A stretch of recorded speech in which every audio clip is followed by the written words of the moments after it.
Howdy, folks.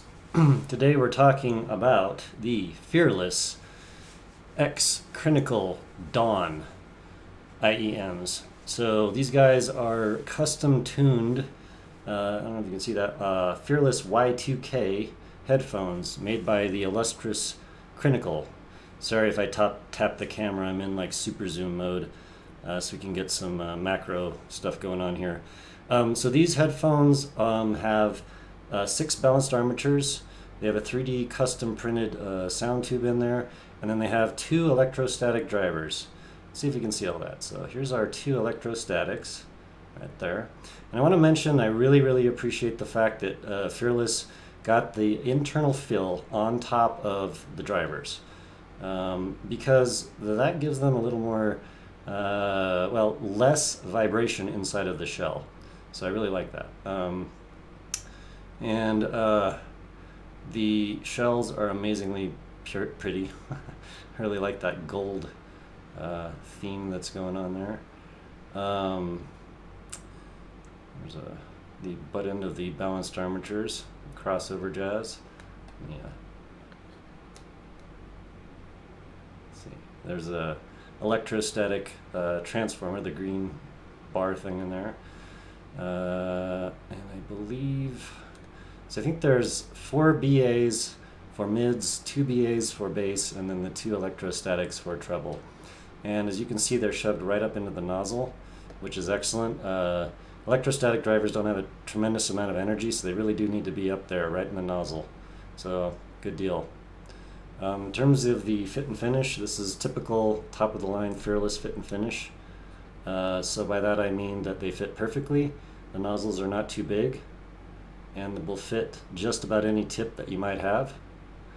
So, in terms of the seal and the ears, if you've ever used any kind of Fearless before, say the S8F or Z or S6, they're all basically very similar. These are maybe, I think I did check them side by side with the S8F, and they were like a hair bigger, but it was nothing that should make anyone scared. So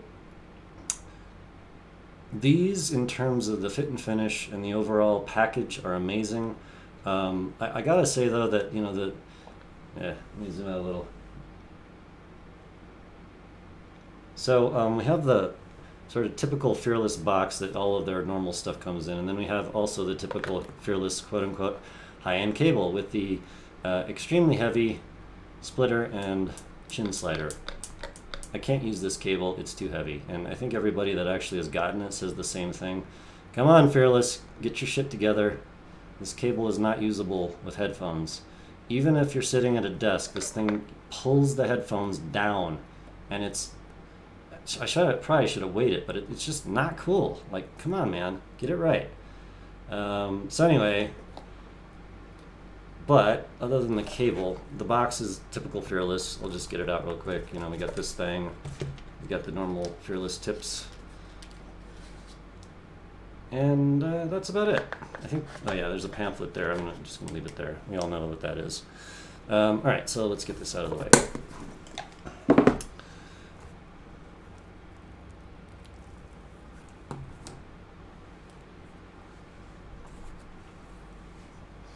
All right.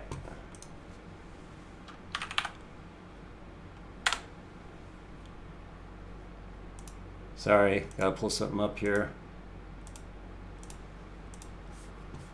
My IEM rating graph just flipped off my screen and flew away. Okay, I found it.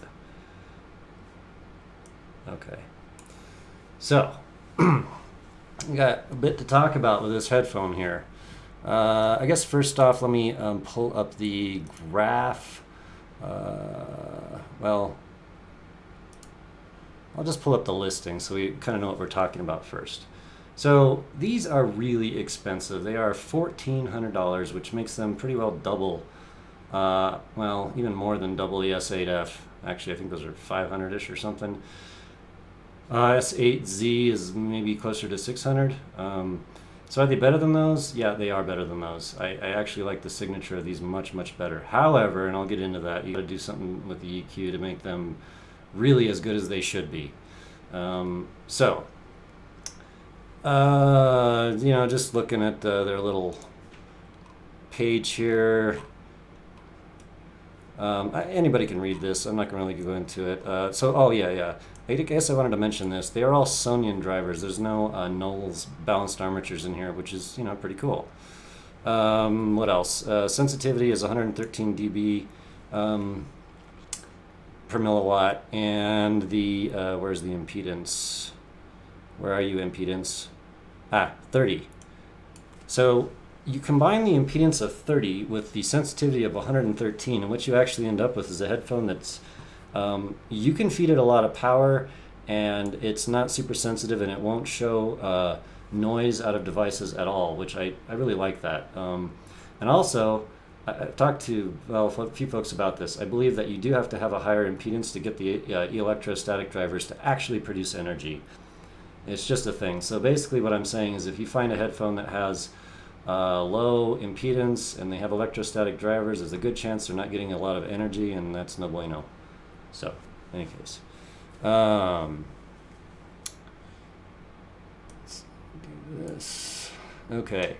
Let's talk about, hopefully this will work, I'll fix it if it doesn't. Let's talk about the sound. Everybody wants to know. Yeah, that didn't work that well. Let me see. Sorry. Oh, well, could be worse, I guess. Yeah. Hang on, folks.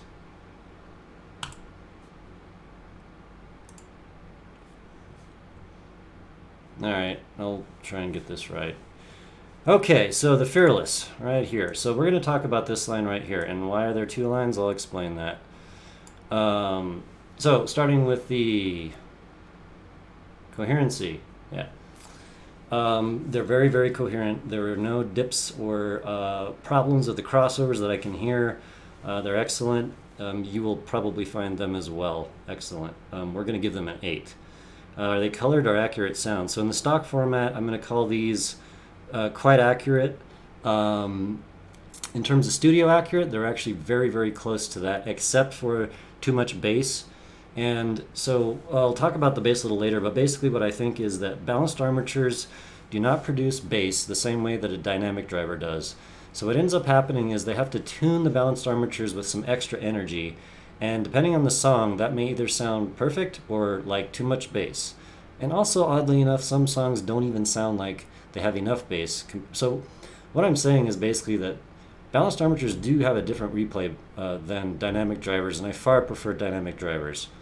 In terms of overall, all balanced armature sets, the bass on this one is quite a lot, and Crinacle does like his bass, and so I would have called it more studio accurate if it had a flatter bass line. That's what I'm trying to get to. All right, so any magic factor? Yeah, these are quite good. They're actually quite good. So a 7 is like my, I love that. I would listen to that any day, and that's the truth. These are excellent. So like special qualities, so let's talk about the electrostatic drivers just a bit, because I do think that they are the special thing about this headphone, other than say just the tuning, because Crinacle. But so the electrostatic drivers produce treble in such a way that is extremely natural. It sounds very much like a dynamic driver, say like a speaker in the room, to me, while also having a very high resolution. So combine those two things and I absolutely love them. It tends to produce for me a much more vivid 3D sound stage and soundscape. So I love electrostatic drivers, and all the headphones I've heard with them have been a cut above the rest, shall we say. All right, so stage depth. So stock format, we'll give it a 7, which is to say it has a nice stage depth. It's quite good. I like it a lot. It is as if you were sitting in an auditorium, you'd be, say a couple rows back from the front, something in that range. You would be able to hear quite a lot of the ambient sound around you, and also a good amount of direct sound from in front of you from the bands or the PA. Kind of give you an idea. So really good. Openness or wideness of sound. These are Oops, hang on. Where did I get? Sorry. Stage depth. Okay, yeah, I just flipped the line. All right, so we're on the wideness of sound, and yeah, oops, I just screwed up again. All right, in stock format, these are excellent, very, very wide sound. I want to say it's probably among the best that you'll hear. Maybe the V14, the Theaudio might be better in terms of overt wideness. That is to say that sounds seem to come from beyond the sides of your head. Might be maybe slightly better, but this is excellent, and I find it to be a more natural replay than, say, like the V14. So we'll give that an 8. Moving on, imaging, an 8. It's really good, excellent imaging, absolutely fantastic.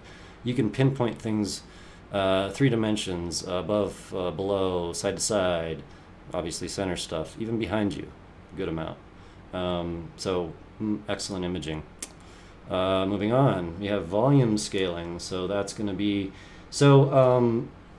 in the stock format, the volume scaling is, hang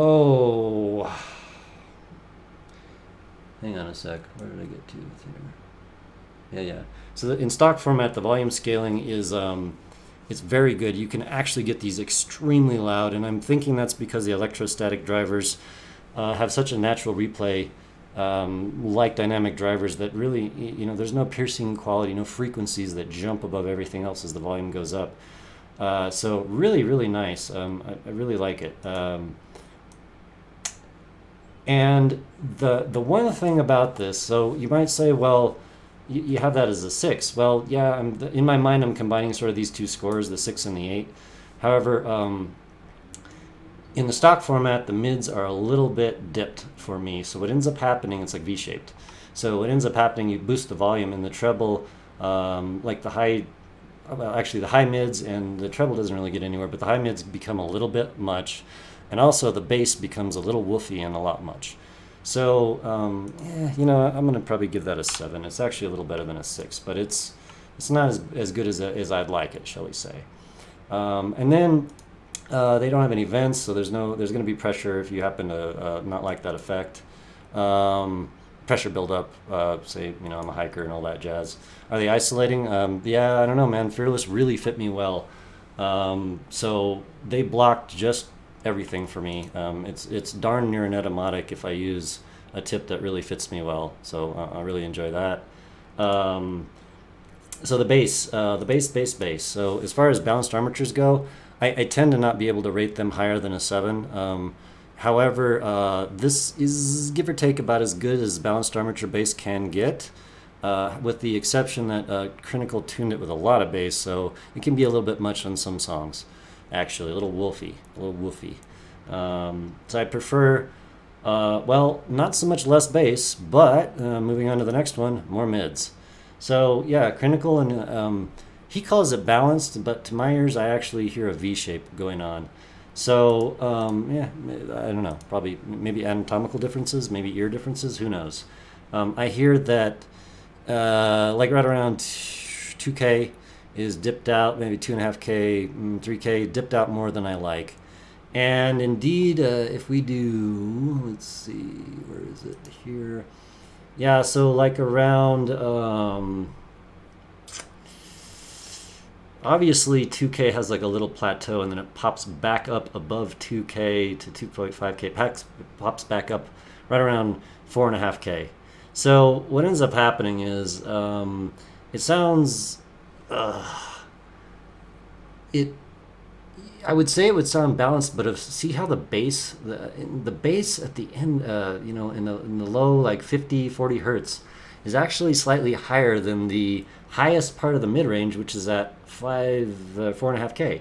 So yeah, it doesn't sound tremendously balanced to me. It sounds tilted, a little warm, and also flat with mid-range that doesn't really produce the energy, and vocals don't pop out as much as I would really like, and I think as much as since I do a little music production, and as what I think songs are supposed to sound like. So yeah, that's my spiel with the mids. They're not enough, and I actually mentioned that to Crin, and whatever, that's his tuning. But so I'll talk about this after this real quick, but what I did was to make the Dawn turn into what I absolutely adore, I added at 1K 1.6 dB, 2K 3.2 dB, and 4K 1.6 dB. That's it. Just mids, like a nice little mid bump right around 2.5, 3K. And at that point, I decided that I had to rate the IEM again because it changes the entire perception of the tonality. So let me just move on. So the stock format treble is really excellent. It's an 8. I just love electrostatic drivers. They sound so natural to me.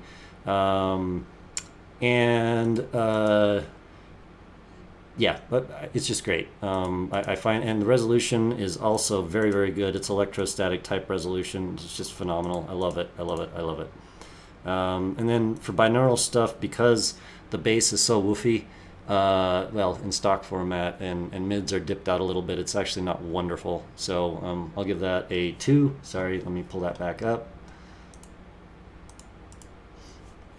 Yeah, so we're over here. Oops. Right around to right here. Yeah.